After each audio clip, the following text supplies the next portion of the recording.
We're glad you find the time to be part of our conversations this beautiful Monday morning. Of course, I told you at the beginning that the focus is on Edo 2020 in retrospect, against the background of the fact that the election is come and gone, won and lost, winners celebrating, losers licking their wounds, but of course we expect the winners to be magnanimous in victory and reach out to those who lost and see how they can be brought on board to move Edo State forward. It's all about taking Edo State to where it ought to be. But again, there is a consensus of opinion that a new template for development as a people, as a state, and by extension as a country has been created by the virtue of the outcome of the Edo State governorship election 2020.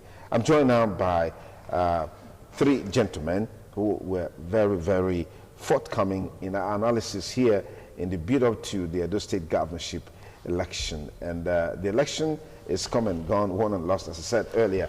What are their thoughts, perspectives, and then what does it mean for democracy in Edo State and in Nigeria by extension? Let me thank very specially John Ehirachoma Yakubu. He's a member of the PDP and is also a public affairs commentator. Thank you for joining us. Good morning, viewers. Thank you, Sonny, for having me this morning. We also have with us in the studio Comrade Emmanuel Agbogun. Emmanuel Agbogun is a member of the APC. He was also very regular in our build-up to Edo State. As a matter of fact, our countdown to Edo State governorship election. Emmanuel, many thanks for joining us on the program. Thank you, Sonny, and good morning, viewers at home. Let me appreciate Comrade Christopher Ojekere, a civil society activist, public affairs commentator, was a very, very, very, very much present in our analysis in the build-up to the state governorship election. Sometimes at very short notices is available. Thank you again for coming on the program. Thank you, Sonny. Congratulations, Edo State.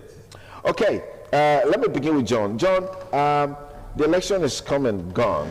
Were you, I mean, the way it turned out was the way you expected the election to be, or there were certain aspects of the election that were beyond your expectations? Well, the way we expected it, the expectation was what we got. You just asked a very pertinent question in the last part of your question, whether it was beyond our expectation. To a very large extent, yes, because what we saw in the process of day before yesterday was INEC improving on what they've been doing. So that improvement was what brought credibility. That improvement was what brought fairness to Edo State election. So this morning, what we are doing is congratulating Edo people, not just PDP now, Edo people that won. And again, thanking INEC for giving the level playing ground to all the parties involved in last Saturday's election. So we had a level playing field, and everybody submitted himself to that process. And at the end of the day, Edo people won. And I want to say here, I want to plead with the authority concerned. About 2 weeks to the election, I did mention here that all we needed was to append, for the president to append the signature to the electoral bill as proposed by the National Assembly. Once that is done, part of what we saw on Saturday was that once that is done, the electoral process in Nigeria would have been 75 to 80% gone. The issue of ballot box snatching would be gone. What happened on Saturday was a clear departure from the process of stealing ballot boxes, going to a particular place and stuffing them with ballot paper. Why that was not possible was that once your card is not in tandem with the card reader for that particular unit, and your card reader is not authenticated, sorry, the card is not authenticated by the card reader, you are not allowed to vote. In the past, what you do is that whether the card reader is there or not, there was what you call incident form. That was completely removed last Saturday. And that incident form was used to perpetrate fraud. In time past. In time past. So because that was not available, all you needed on Saturday was to present your card. Once it is there, it is authenticated by the card reader, you are given a ballot paper to go and vote. Once Nigerians know that electronically you cannot go into the system, the system would have been 100%. Sorry, there's no system that's 100%. Yeah. Would have been about 85% through with having a free and fair election. Again, I want to thank Yakubu, the INEC chairman. That's number one. I want to thank Edo people for coming out and conducting themselves in a way and manner that gave credibility to the election. A lot of analysts are already saying that Nigerians must learn from Edo State election. That's because we are the heartbeat of Nigeria. Fantastic. Let me come to Comrade Emmanuel Aigbogun. Yeah, what's your take on the outcome of the election? So, were they in tandem with your expectations? Were they beyond your expectations or below your expectations? Firstly, I want to toe the path my elder brother here just said, and he said Edo people won. And for me, Edo people have decided in the polls, and that is it. But one very beautiful thing I observed in this election was that our Edos in diaspora, they were able to put an impact. I put it to you that this election was not between the PDP and the APC. It was between Edo in the diaspora and the leadership of the APC. Owing to that fact, you see people who never came out to vote before, but they will tell you that they were called from their people abroad to vote. So if we continuously see this kind of issues, we say God, that will be the best for our society.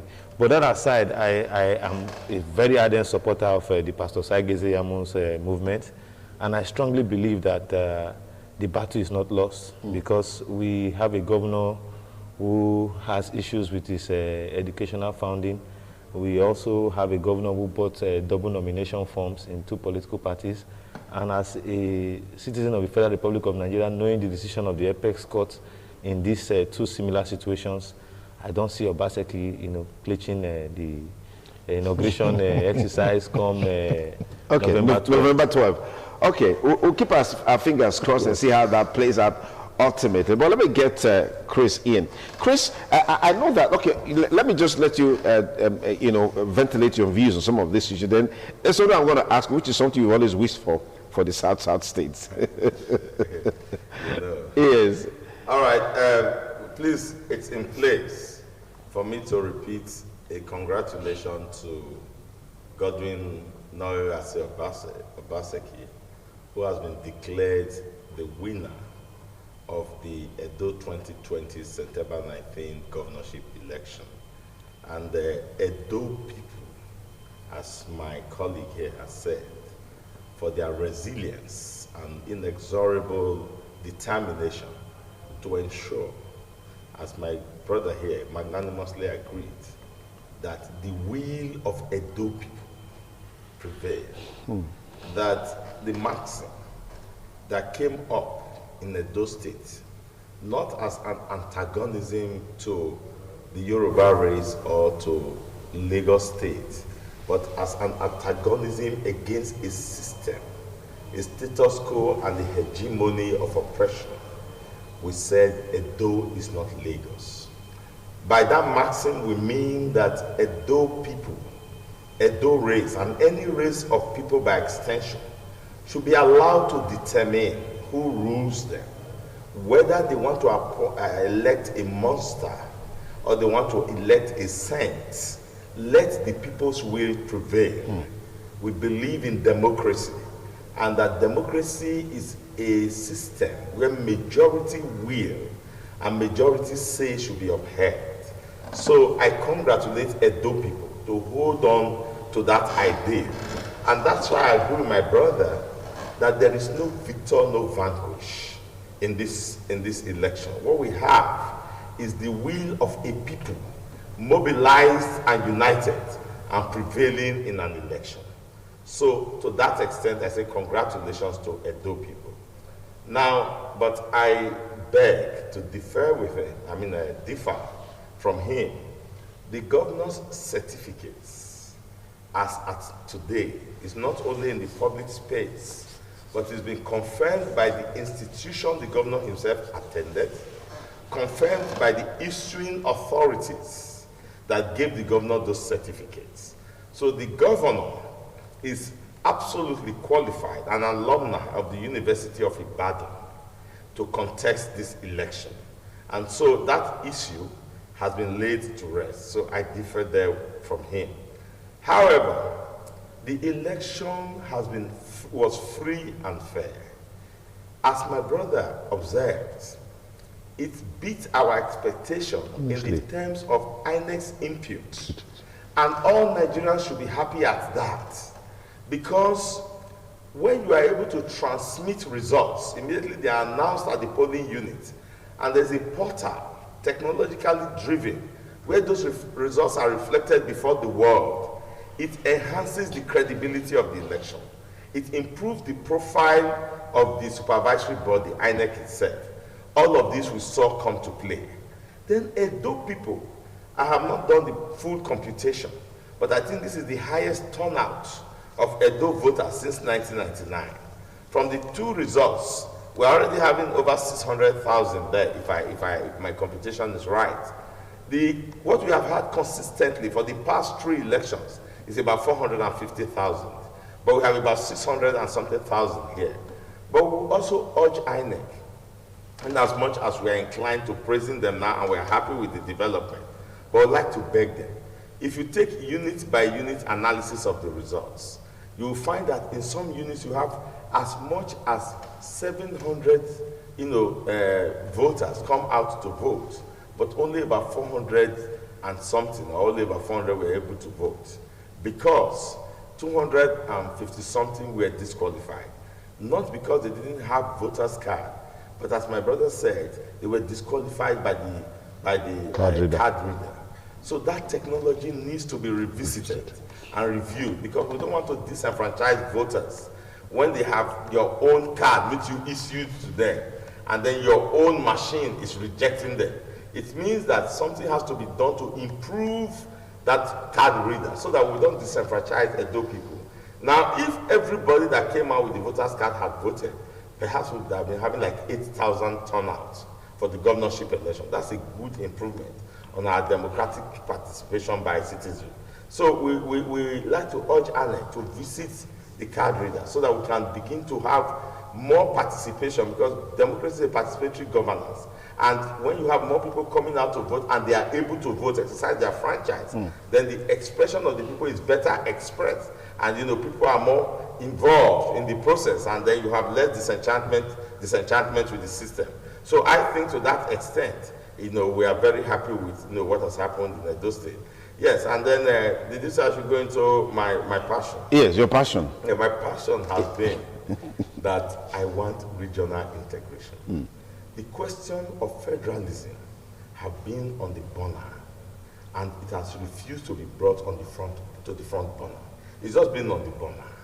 The status quo nationally has been afraid, for whatever reasons, to discuss Nigeria with Nigerians.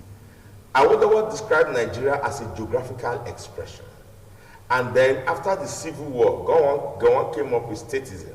He created states to break off regional blocks, because the fear was that if you allow regional blocks, what happened in the south, what we now call the southeast, will repeat itself, where a region will become so powerful, build up its own army, and wants to overrun it, as they thought Ojukwu did.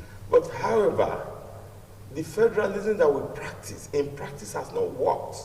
We have a center that is too top heavy, and then the states, the component states, which are the component units of this federalism, especially the south states, where 85% of the resources are taken over to the federal, are suffering all sorts of deprivation and all sorts of, underdevelopment. And so it led to a lot of agitation, which led to the militants, uprising and all of that kind of uprisings. And since then, discussions have been on. How do we correct this? That states feel that they are a part and parcel of this component called the Federal Republic of Nigeria, where resources generated from the states are being used to develop the states or the region, and then, the federal would divest a lot of authorities and powers that they have and concentrate on the armed forces, on aviation, on internal affairs, and those things that are germane to state security.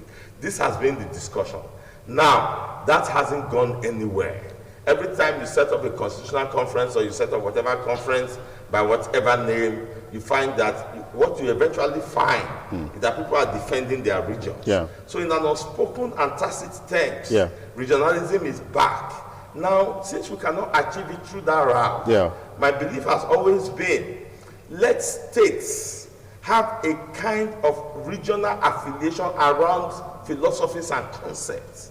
And in the South-South states, 5 states have rallied around the PDP. And Edo State was the only pariah and orphan state in this region. Now, Edo State has joined to have a political philosophy driving them. Let us believe now and hope and urge and push that this political philosophy, the programs of the PDP, which is developmental in nature, if you have read the Constitution, a program that emanates from the people, that reflects the people's wishes, aspirations, and drives. Let us hope that now we drive it to a logical conclusion. Okay. We begin to think of economic integration. Yeah. We begin to think of integration in terms of security. We are not talking of breaking Nigeria. I mean, Yeah. I'm a federalist. Yeah. But a federalist that believes that component states should be able to feel the impact of of the their contribution and value addition to the federal arrangement. All right, thank you very much. John, let's talk about the spread of the results in the election from Edo South through Edo Central to Edo North. What does this tell us in the perception of the two major political parties as well as the other candidates? Well, the reflection is the result is a direct reflection of what His Excellency Godwin Novoa Obaseki did with his first tenure. For Edo South, they saw a man who had a program for developing the place. Not just a program, the man started with the development of the place. Like I said in the other issues before the election, in the next few months, Ologbo will turn to the commercial hub of Edo State. And one of those things that will come up in Ologbo, take for example the gas gathering, is bigger in terms of financial capability and capacity than Guinness, Coca-Cola, 7-Up, and every other thing you have in Edo State put together as of today. We'll charge you for all those names you're mentioning. No, of course. We'll charge you for all those names you're mentioning. No, I'm not telling you. Yeah, but it's okay. These are some of the factories or industries that you will have in Edo State that are producing today. Yeah. But in the next few months, one out of the 3 things coming up in Ologbo can overshadow these 3 things that I just mentioned. Why? I'll tell you why. Because I am conversant with the gas business. Okay. Now, in Ologbo, in the end, like the federal government said, because it's 95% completed, they said they're going to take off on 1st of October. That means, like the group managing director of NNPC said, if they take off on 1st of October, what that means to Edo people and Ologbo axis is this: over 40 trucks will be loading every day of LPG, what you commonly refer to as the cooking gas, which is now locally sold, produced right there in Ologbo. And each truck is about 4 million, which means if you times 40 by 4 million, it gives you about 160 million a day. Which means by the end of the month, you are talking of about $1 billion plus being generated around Ologbo houses. So when Edo South came up with the kind of result they came up with, I was not surprised. Then that takes you to another thing in Ologbo, the modular refinery. I said here in the program that you have a lot of licenses that were issued by the federal government. But fortunately for Edo State, the only 2 you have coming up today in Nigeria are the one in Bayelsa and the one in Edo State. And not only that, to about 80% completed, the Ologbo modular refinery had applied for crude to test that facility. And what do you expect of that?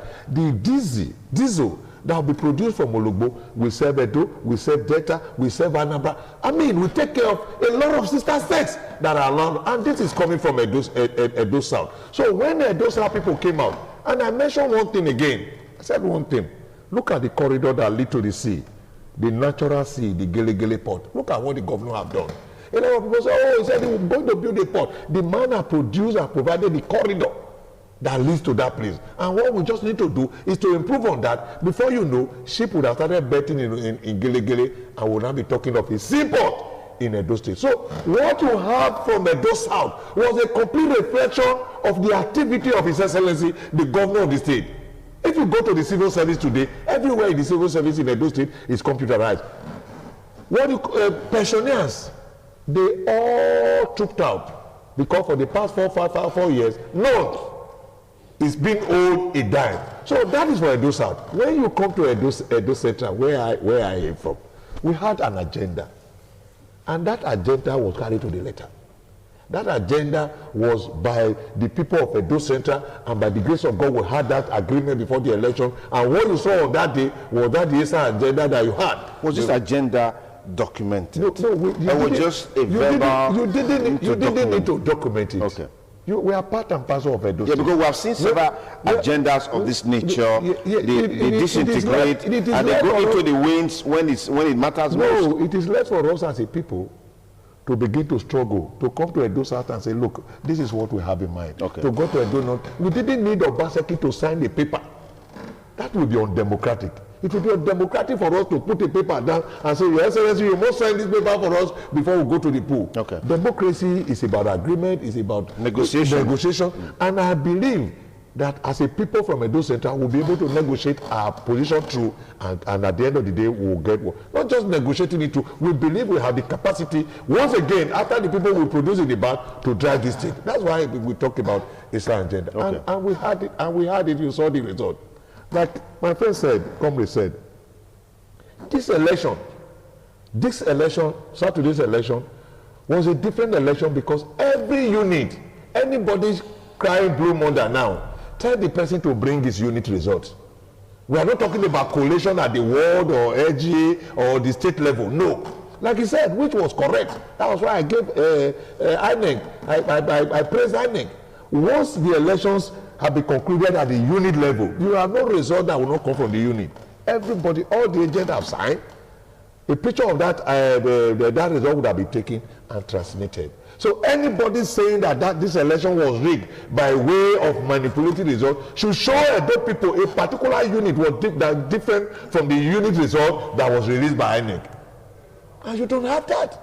So when you talk about that, and what we got from Edo North was that look, this is a people that have had a part of another asset government, and because they had their son as the deputy governor, that is not even that is not. But they felt that the man you have in Benin, the present governor, was doing well before the election. In all honesty and sincerity, 2 years into Obaseki's administration, part of APC member never complained about the man. The man was just there doing his job well. I still remember that Honorable said second year anniversary. He was praised to high heaven by the now removed national chairman of APC. Of low resources, high demand, but the man was still performing miracle. Why do you not just expunge a man like that from your party? So what you had in Edo State was a reflection of the activity of the governor from the session. The only problem Honorable had, His Excellency, was a distraction. Don't forget, this man, 3 years into his administration, cried out and said, I cannot be governor and not be governor. You know what that meant? I cannot be the governor of the state and not exercise my power as the governor. I have too many distractions. These people should allow me to continue on the developmental part of this state.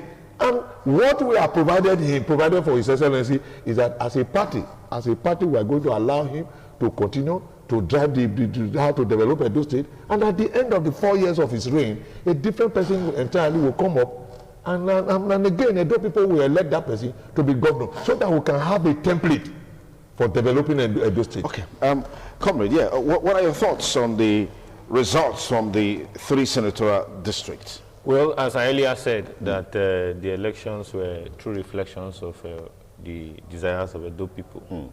Not because of INEC or Edo people came out to vote, and they have voted. Yes. But for me as a supporter of the opposition, I want to quickly say and disagree on some certain issues my brother have said here.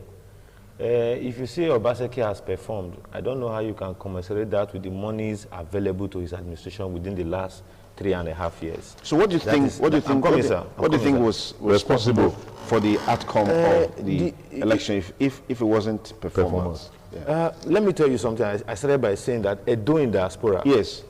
Our Edo people in the diaspora wanted this balance of saying no, this Oshomole factor, this is a Yamu factor. No. So are you saying that performance was also not an influence on those in diaspora? Let me tell you, I at least as today, I have a very broad platform on the social media where I interact directly with those in diaspora. Okay. I put it to you that people just wanted to vote Obaseki because they had this belief of this Godfatherism, belief. Yeah, Togan. Yeah. I was in the media space. So that was what made them to keep behind. You talk to voters, they tell you, no, I've been told by my brother abroad to come out and just vote for PDP and leave the rest. So the truth be said, it was, for me, I don't see the election was between Obaseki and Pastor Saigeze Yamu. No, the elections was basically between those in the diaspora and Pastor Saigeze Yamu and the APC. Owing to the fact that the APC within themselves, had tried to correct some anomalies, that affected them as a political party. Okay. You see Adams Oshomole, who once condemned the activities of Pastor Saigeze Yamu as a politician in the States, when you had my senior brother here, John Yakubu, as a running mate to him, you saw the man realizing his mistake and coming back to correct them. But at the time when he came, Edo people said, no, it's too late. You would not have gone this far. But however, our Edos in diaspora do not connect with the developmental strides on ground. All what they are after is, let us just stop this belief of Godfatherism, the Anene factor, the Oshomole factor. No, we must allow this man to work. And that was where the governor, narrowed his campaign on. All through the campaigns, you were hearing Oshobaba. In fact, what they went all out to do was Oshomole, and Oshomole. There was nothing else apart from that. So our people abroad, they have this sentiment of, oh no, Edo is not Lagos. Oh no, we must stop Godfatherism. Asiwaju Bola Tinubu is influencing what wants to happen in Edo State. No, we must. That was just the clear picture.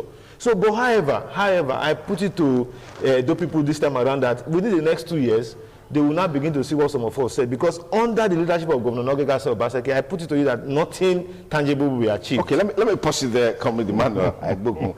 Well, as is a tradition, we will be opening our studio lines to get feedback from you on the outcome of the election. We'll give you that opportunity to contribute to the discussion today on Edo 2020 in retrospect. Well, Chris Jekyll, yes, give us your thoughts. The spread of the results from the 3 senatorial districts. I've never met Emmanuel except on social media. Now I'm liking him because he's doing very well to be objective, but he's narrowing his objectivity to the information available to him. No. There are several factors that were responsible for why Edo people went with Obaseki, and he has just named one. That's a critical factor. The Edo people didn't want Godfatherism. Because Godfatherism is counterproductive, especially the kind of Godfatherism that Oshomole tried to practice.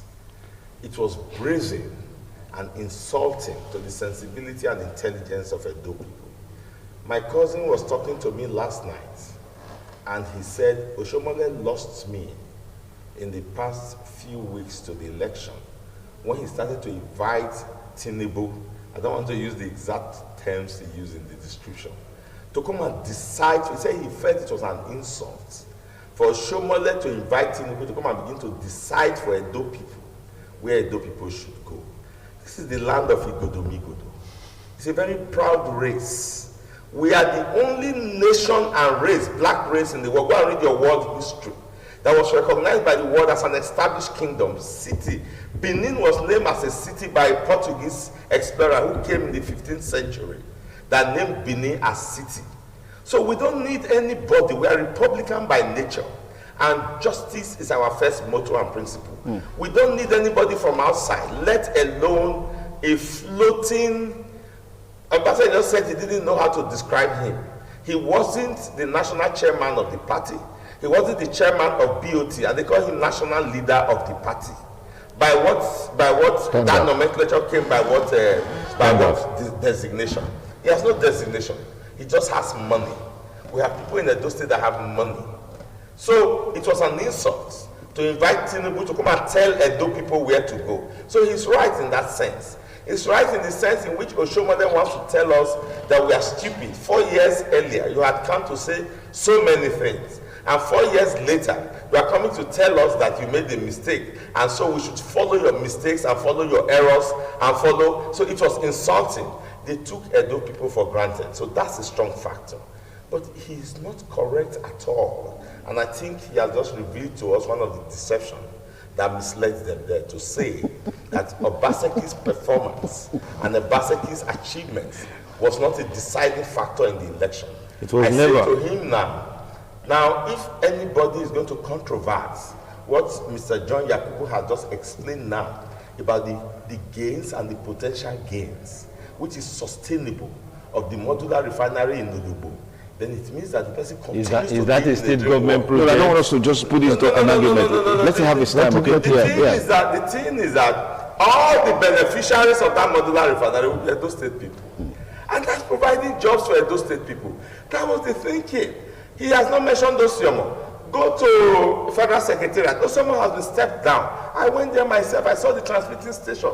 I saw the step-down machine. And that is going to boost industrialization. That's how Edo people were thinking.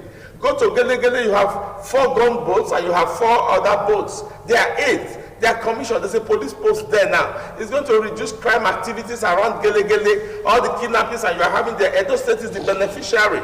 Now the roads that is linking Iriri to Airport Road, expanding, Eredo Ward 2, I think, to those 48 communities that will lead to decentralization of the urban center. He said, those people that are going to benefit. My lucky way where I came from, where erosion used to take everybody when it is raining. He said, those people that are the beneficiaries, 192 wards of Edo State, go there and you cite one project. They go to Okbuje, my village in Edo North. It's Obaseki that tied it. So to say that it is not development, is to continue to live in denial until we leave and we step out. I was talking in KUFM, KUFM in Naduwawa, and a girl called and said she wished she was from Edo State. She's Imo State. And she said she was trained in the Innovation Hub on soilless farming. I have never heard that before then. I didn't bring my shoe that was made by Valerie Usawe from the Edo State Production Hub. The girl is less than 20 years of age. I mean, these things were being put in place. As somebody said, and I don't mean to be facetious, he said in 2015, while the APC were busy campaigning, he said the PDP were looking for Buhari's certificate. Now they have seen the results. So I think that is what has happened here. We are beginning to flog dead horse. Matters that have been concluded, now we have seen the result. The truth is that, did you see the situation room of Obaseki? Technology was deployed. Statistical figures were taken of the census of voting attitudes. And then Obaseki reached out and was able to use superior intelligence. Various groups like EVA, Edo Voters Volunteers Assembly, Sit Down, Look, and so on were set up to address various issues of our social strata, so as to be able to know what to do to reach those people. All of this came to play in the election. It was superior intelligence. And then Obaseki continued with his developmental stride. He continued, he did Edo best. He knew the teachers had population. He gave them training. They can now use tabs. Most of those teachers were analog before the election, before the training. Now they can use tabs. They were introduced into technology. They're not going to forget that. Our pensioners, some of them grandparents that had 3-4 generations still living, all of them are voting. So in a nutshell, yes, performance was a huge part of it. It was a multi-pronged approach. Are you following me? So that is what you are seeing right now. It was a multi-pronged approach to approach the election. And Obaseki did not neglect any nook and cranny. He took care of all of it. So, and that's what you see in the result. Okay, thank you. It's the TMI Monday. looking at the 2020 in retrospect, and we'll be talking along those lines, because the interesting thing is, how do we extrapolate these gains to reflect in subsequent elections, especially at the national level? That's the major talking point. But just to let us know that it wasn't just Governor Godwin Obaseki and Pastor Sagi Izeyamu that participated in this election. There were actually about 14 candidates that participated in the election. I'm not trying to read out the performance of each of the candidates, but just to let you know that Governor Obaseki, Pastor Sagi Izeyamu were not the only candidates. Other candidates that participated in the election, we had Mrs. Bunuluwa Tracy Agolebo of the NNPP, New Nigerian People's Party. In fact, yesterday, she was the first to congratulate Governor Obaseki on his victory. Then we also had Stephen Nash Ozono of the National Rescue Mission. I interviewed him here on our program, Meet the Candidate. He was here with his national chairman, Senator Dansadao. Okay, we had a very, very robust discussion, and he was here, of course, one of the candidates. And then you have Dr. Benjamin Akigbe of the African Democratic Congress, ADC. Then Amos Arelogbe of the APP, okay? And then let me see other candidates now. We have Ibio Lucky Emmanuel of the Action Democratic Party, ADP. That's Christopher Ojikre's former party, interestingly. And then you have Lucky Osage Idehem of the All Progressive Grand Alliance, APGA. Then Nigbineweka Osamwede of the Allied People's Movement. I mean, we can see this thing on screen. It's possible for us to see this on screen, actually. And then you also have Dr.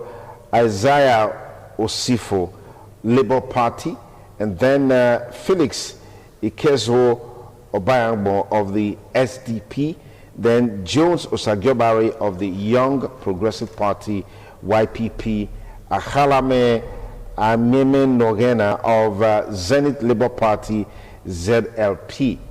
And then the youngest of them all, the youngest governorship candidate was a 35-year-old Obafoso Paul of the Action Alliance, AA, the youngest candidate on the list, who is riding on the crest of not too young to rule. That's a major achievement, I must say, in this election. What are your thoughts, gentlemen, on so many candidates, so many political parties, but it boiled down to, the contest now really boiled down to just two candidates, the APC and the PDP. Let me begin with you, John. Well, I sincerely believe that that should not be encouraged, because I'm a practical politician.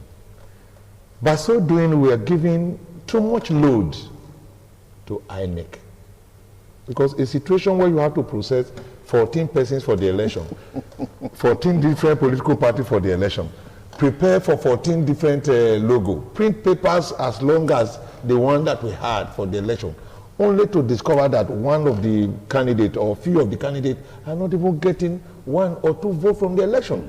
Yes, it is good for our democracy, multi-party democracy, it's okay, but we must come to the real part of the situation. If we allow about between 4 and 5, I'm not saying people should not be allowed to form their party. Okay. I'm not saying that, but we should be reasonable enough to know when a man, though I've said this repeatedly on television and radio, that politicians are incurable optimists. Mm. You know that you will not get it. No. That's true. That's true. Sorry, I am a politician. We are incurable optimists, because you know very well that you are not going to, you cannot win your vote.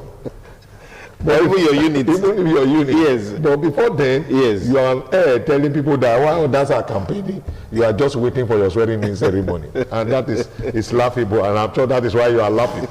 But you know that even when we had 14 political parties contesting this election, the thing was between the APC and the PDP. And that's what has played out. Yeah. So we must allow INEC a space and an opportunity to be able to do a good job. A time came in this country when you have 50-something presidential candidates in an election, and it gave INEC sleepless night. Yeah. And at the end of the day, it was just between APC and PDP. But I am saying nobody should be deprived from forming his own political party, but let's come to a reasonable extent where at least we can have some level of acceptability before we come out to want to contest election. So it is not, you are here, you are qualified, you are above the age. I mean, you just be making a mockery of democracy or a mockery of your integrity by coming out to say, oh, I want to be governor of Edo State, when you have not prepared the ground. Yeah. When you have not had, your political party is not ready. Yeah. I mean, everywhere, anywhere in the world, election or democracy is an expensive venture. But that takes me to where my brother took us to by talking about people in diaspora. I want to tell you, those people, because we now have a global village, they are even more informed than some of us that are in Nigeria. That was why they were very much concerned about the process and the outcome of the election. You don't need to be in Nigeria to see that the road Comrade mentioned have been done. All you need to do is to go it. You don't need to be in Nigeria to know that the modular refinery is now about 85% okay. You don't need to come, you don't need to see it. All you need to do is to go it. And you look at it, pictorially and otherwise. So that is where we are. And when they got involved, and I knew that it was going to be successful, because they got involved because they didn't want us to go backward. A situation, these are people who live in developed society. These are people who enjoy these things in developed society. And when they saw a man planting it, because it will take a time for this process to grow. It will take a time for you to have one modular refinery, another one, a third one. When the first one is beneficial to the people and the person setting it up is making profit, before you know it, in the next 1 year, other persons will come from abroad to put it down. Take the case of ordinary pure water. When Maria Water and other persons started making money from Maria Pure Water, you didn't need an oracle to tell you that, oh, all you need to do is to invest in pure water manufacturing. That is what the governor has done, and that is what he's doing. A lot of other persons will come into the gas business. That because at the end of the day, they would have realized that, yes, this thing is profitable. If Mr. A is doing it and is employing about 5,000 persons and is making profit and smiling to the bank, why keeping my money in the bank? If I have 500 million to establish a modular refinery, I'm sure with the present situation, banks in Nigeria will now begin to hunt for investors. Come to Edo. A modular refinery is $10 million. We can advance you $5 to $6 million so that you can start. And that is what the governor brought into Edo. And the people, our brothers and sisters in diaspora, saw that for us to turn the hand of the clock. And they said no. Okay. So what we are saying, what we did, and what we continue to do is this. And I want to appeal to Edo people, even PDP politicians and some of us, our supporters. But the greater part of this process was the Edo people. Let's give Obaseki time. Allow him free space to operate. 4 years is just 4 days. If it another 4 years, Obaseki is not doing well to the expectation of the people, it's again our power, it is again in our capacity to bring in another man to say, yes, Obaseki was wrong here, Obaseki didn't do well here, we expect you to take a different approach. But if the man is doing well like he's been doing well, and by the time it finished, somebody want to continue from that same process, it is in the power of Edo people to either say yes or no. Right. My joy on this matter is that nobody, after the election of day before yesterday, will tell you that INEC rigged him out. Okay.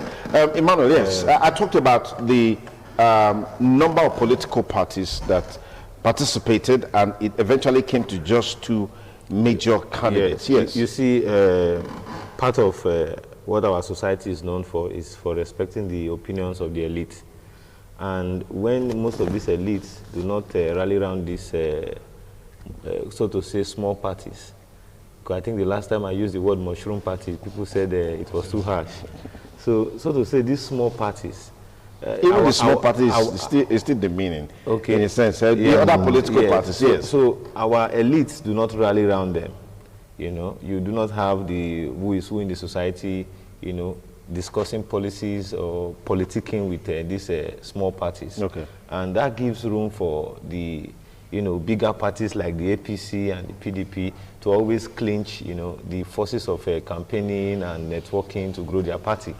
But be that as it may, what my elder brother said here, I would want to say something differently to it. You see, those in diaspora are not concerned about the development here. Now, I would want to quickly throw more light into that. My brother started by saying that PDP, you know, it's a whole round thing that PDP. Yeah, there are different factors that contributed to one of it. One of them was the Edos in diaspora. I beg for time. I beg for time. Okay. PDP in South, you know, it's a PDP movement. If you go into Bayelsa at night, you find it very easy driving into Bayelsa, the capital city. If you're coming into Benin City at night, it's as if you're going into a local government in Edo Central, where you are looking for street lights, you are looking for traffic signs on the road. And that is obvious to the blind. The governor constructed a road by TV road. At the end of that road, at the middle of the road, where you have the Baptist church there, you see there's erosion each time it rains in that spot. That is a road that was constructed in the 21st century. The Iriri road is talking about. The Iriri road does not have drainage all the way, despite the fact that it's a developing area. These are roads that by the time you put all of this cost of procuring this infrastructure in place, it does not commiserate with the over 400 billion naira that have been accrued to Edo State. Okay, let me just, I'm not trying to stop you, let me just chip in something. All of these issues were issues that were at the front burner during the campaigns. Now the campaigns are over, elections are over, won and lost. Are they still very, very relevant as much as they were at that time? Of course, it is only somebody that is not in the political space that will say they are not relevant. We are not discussing the issue of theory here. We are talking about what is practically visible to Edo people. And let me quickly say this. The elections are over, fine, you have said, but there are certain issues that are before court. And for me, I do not want to believe that a governor that bought 2 nomination forms in a political party, where the Supreme Court recently gave a ruling that any candidate that buys 2 nomination forms stand automatically disqualified. I do not want to believe that that is a... Okay, I think this matter, aren't they subjudice? So they are subjudice. So because they are already before the court, so we leave them, yes, in that realm. So that is on that. Yeah. So for me, as an opposition, I believe that the governor has not performed. In fact, the monies accrued to Edo people, you know, they are nowhere to be seen. And till date, I'm still waiting to see how we can get the statistics of the over 51,000 jobs that he said he has created. Okay. And if those things, sorry, sir. Yeah. I think I should beg for some time because I've given you enough time because I needed to move on to the next year. So to crown it all, I just want to tell the supporters of the APC to remain calm. All hopes are not lost. We as APC, we believe that Edo State is our state, and we will continue to ensure that we push for that desired Edo State. Only to the fact that the governor himself haven't lied under oath and many other things, as you said, it's a matter of before the court. Yeah. So let us allow the courts to decide. But the truth be said, Edo people should remain calm and expect nothing but victory when we get to the court. Okay. You should say PC people should remain calm. Let's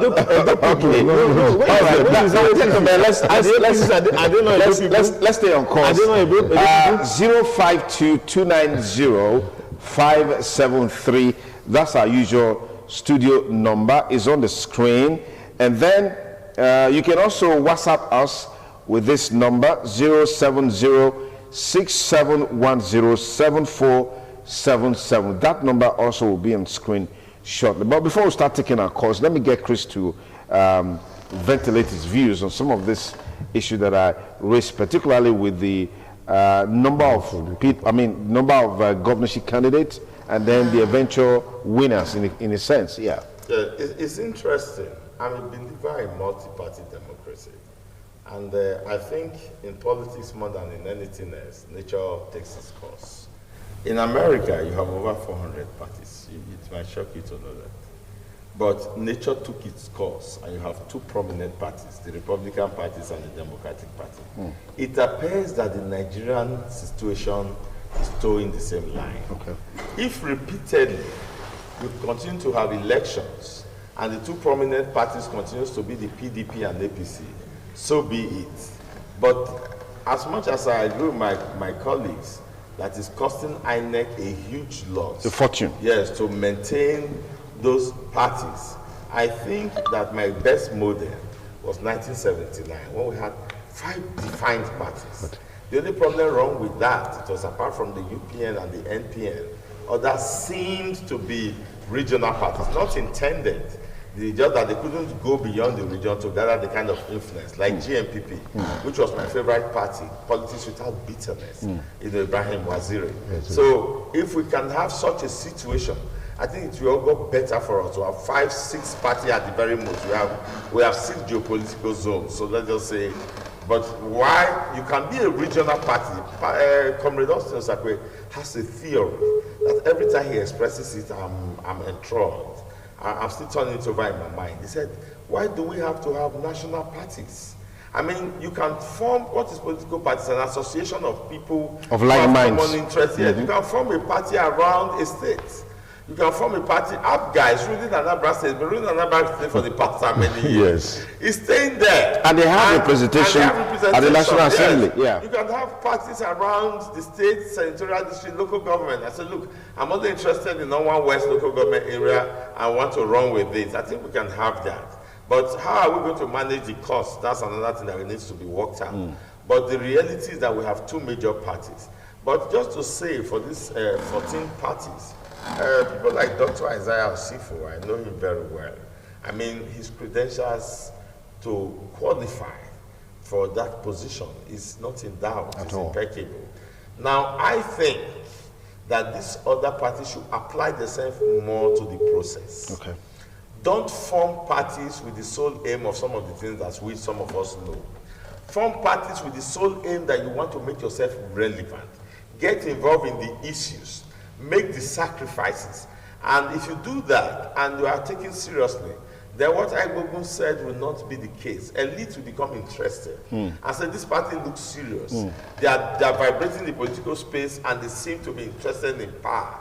Not that when the election is approaching, you begin to look for who to say, so to speak, say want to support, want to collaborate. Yeah, because you see and candidates. they give the money to the party chairman, Yeah.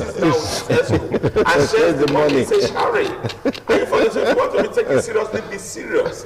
Be determined that you want to put yourself in the space, and you want to. I was publicity secretary of Labour Party. Before I was even given the appointment, I already had the template of how to make this party great. But it wasn't the same idea with the people who said they were Labour, was it Labour Party or ADP? Oh, I've been around. So I became disenchanted. And I said, well, let me just better go to the big river and begin to have my play there. Because I actually believe that, look, you could grow some of these parties. Yeah. Now, what they tried to do in this election, whichever tried to do, was to go and harvest those non-political participators, voters who are interested in politics, and bring them into a group called EVER and make them support Obasanjo. I thought that was what the small parties should have been doing. Yes, there are people who are not very active in this bigger party. Yeah. You persuade them to join your party. Yeah. Become the third force. Okay, let me. There should be a third force. Let me get reactions from or responses from our viewers on the show. Wherever you're watching us right now, it's still TMI Monday. Hello, caller. Good morning. What's your name and where you call? Good morning. What's your name? Hello. Good morning. What's your name? My name is Messi. Messi, where are you calling us from? From Malausa. From Malausa, okay. Yeah, Mercy, say something. What? Go ahead with your contribution.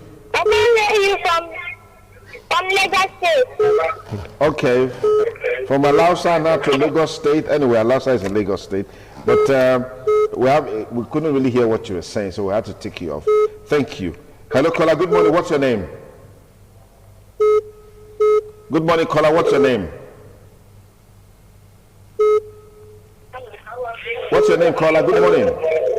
Hello, good morning. Please turn down the audio level on your TV. Hello, good morning. Good morning. Yeah, good morning. Loud and clear. We can hear you. Please go ahead. Good morning. Go ahead. Hello, caller. Good morning. Tell us your name and where you're calling from.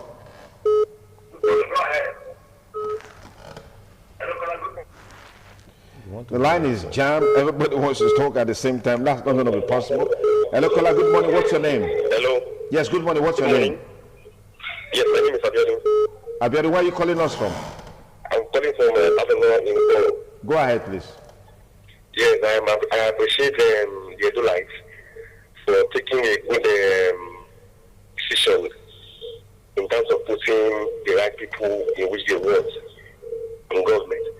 I think the issue of God Federalism should end in all establishments, in schools, in companies, in marketplaces. Let the issue of God Federalism end. I appreciate the Edulites for taking destiny into their hand. And I know that in 2023 is a right move for us to put the next president in which we want to rule in the country.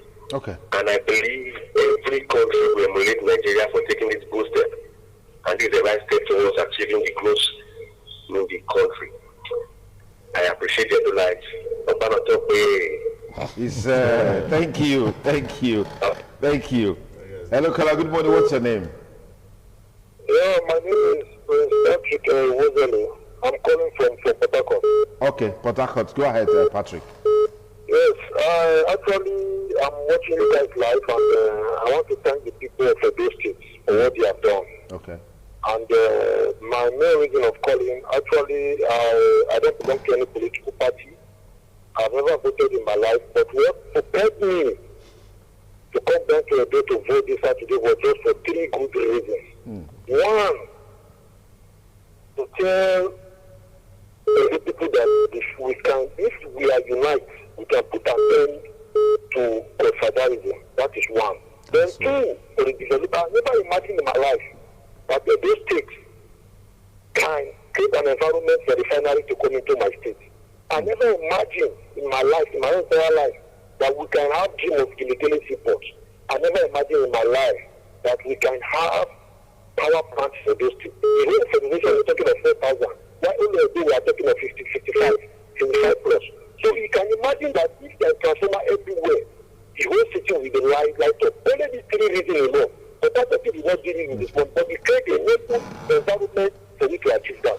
So that is why I call there must be winner and loser. Everybody will not win. The man in white, the APC man, do you know one funny thing with we blacks? It is difficult for we to accept the defeat. I understand his pain, but I want you to know that those things, those achievements of that have brought, it's not for PDP alone, it's for the whole entire do. So please raise my hand and support this government. Create another environment for others to come. And one message I want to give to government university, please don't pick on your opposition. I know most people have said a lot of things about you. I don't want to mention them to anybody, but as opposition, don't go after them. Rather, play the role of Yesu Wike by developing opposition party area even. So at the end of the day, we will all grow and achieve success in those states. Thank you very much. Thank you very much, Patrick, for those useful insight. Thank you. Yeah. Hello, caller. Good morning. What's your name? Where are you calling from? Good morning, sir. What's your name? I'm calling from Utowa. Yeah, what's your... Okay, go ahead. Go ahead. We can hear you loud and clear. I want to beg you for something. Okay, after the program, just call me after the program. Thank you. Hello?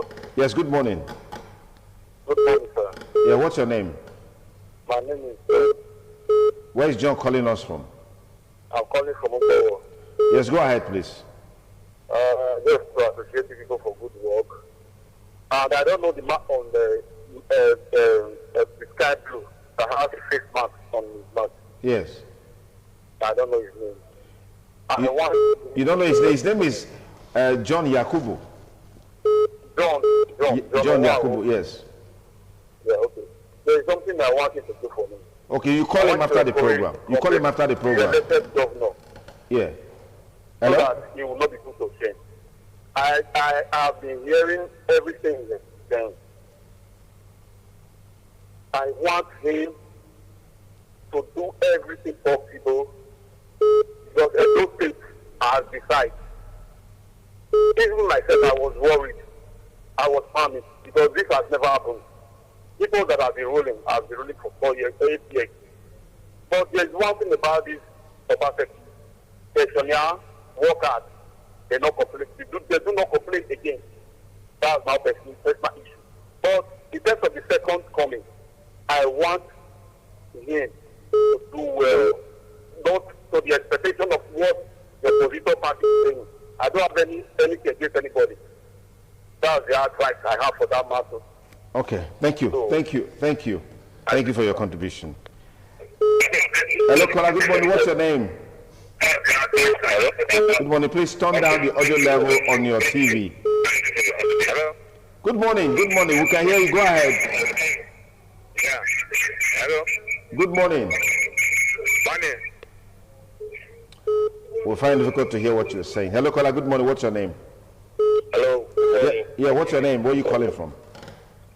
My name is Lawson. I'm calling from Lagos. Lawson, please go ahead. Yes. I just want to make a comment this morning regarding this election that just rounded up. Okay. Okay.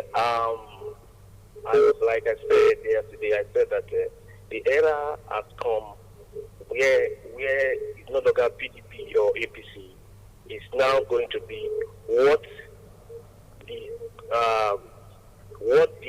candidate has done, the record.